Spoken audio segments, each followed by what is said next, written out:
America में चुनावी दिन नजदीक आने के साथ ही पूर्व राष्ट्रपति डोनाल्ड ट्रंप के पेंसिल्वेनिया में किए गए वोटर फ्रॉड के दावे फिर से चर्चा में हैं। 2020 चुनाव के बाद की तरह ट्रंप के इन आरोपों से इस बार भी चुनावी नतीजों को चुनौती देने की आशंका बढ़ रही है।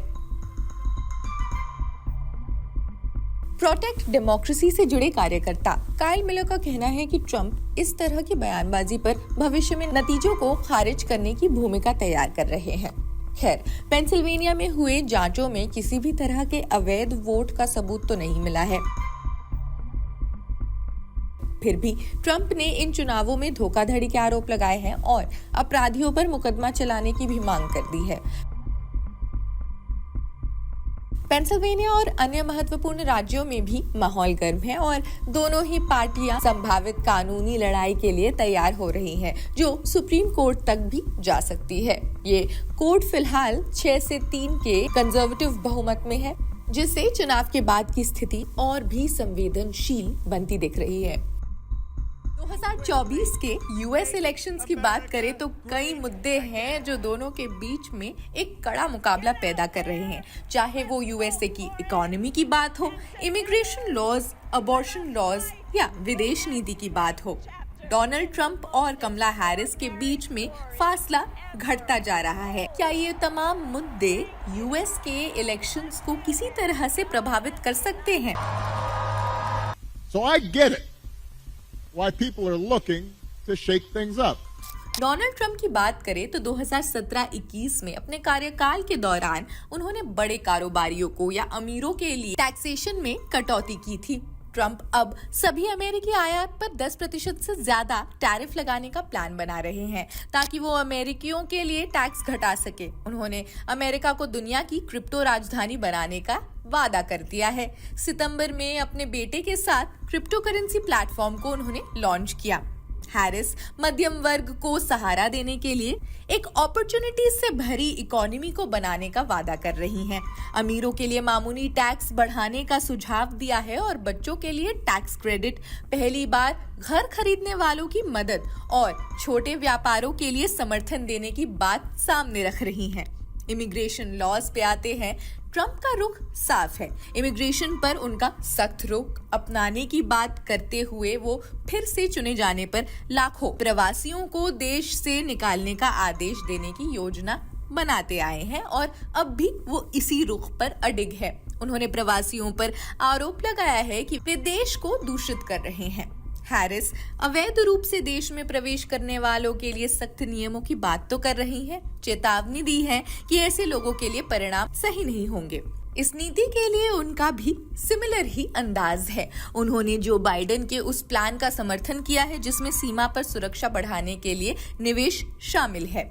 अबॉर्शन की बात करते हैं।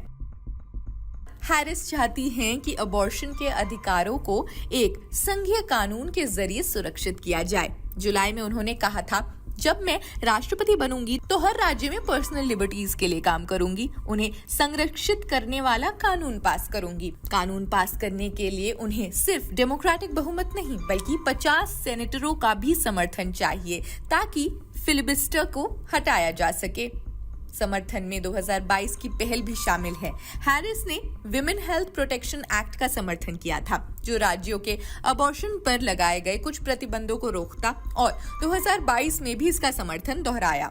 समर्थन और चेतावनी की बात करें तो हैरिस का मानना है कि अबॉर्शन अधिकार के मामले में रियायत देना गलत है। एनबीसी से उन्होंने कहा, इस मूलभूत स्वतंत्रता पर समझौता नहीं किया जाना चाहिए।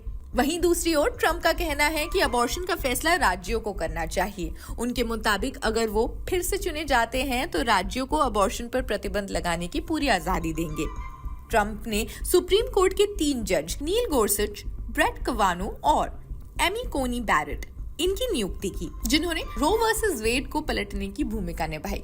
उन्होंने कई बार इस पर गर्व जताते हुए कहा, 50 सालों के बाद मैंने रो वर्सेस वेड को खत्म किया। ट्रंप का कहना है कि इस फैसले ने प्रो लाइफ मूवमेंट को एक मजबूत स्थिति दी है। भविष्य में अबॉर्शन कानून पर राज्यों का ही नियंत्रण रहेगा। खैर, आगे बढ़ते हैं। फॉरेन पॉलिटिक्स की बात करते हैं। मिडिल ईस्ट और यूक्रेन में चल रहे युद्धों पर टिप्पणी करते हुए उन्हें जल्द खत्म करने का वादा किया ट्रंप ने। हालांकि उन्होंने ये नहीं बताया कि वो कैसे करेंगे। वे रूस द्वारा 2022 में यूक्रेन पर किए गए हमले के बाद से कीव को दी जा रही भारी फंडिंग की आलोचना करते आए हैं। कमला हैरिस, उन्होंने यूक्रेन के लिए समर्थन जारी रखने का वादा किया है। दोनों उम्मीदवारों ने इजरायल के समर्थन का आश्वासन दिया है, लेकिन हैरिस ने फिलिस्तीनियों के संघर्ष पर भी जोर दिया है।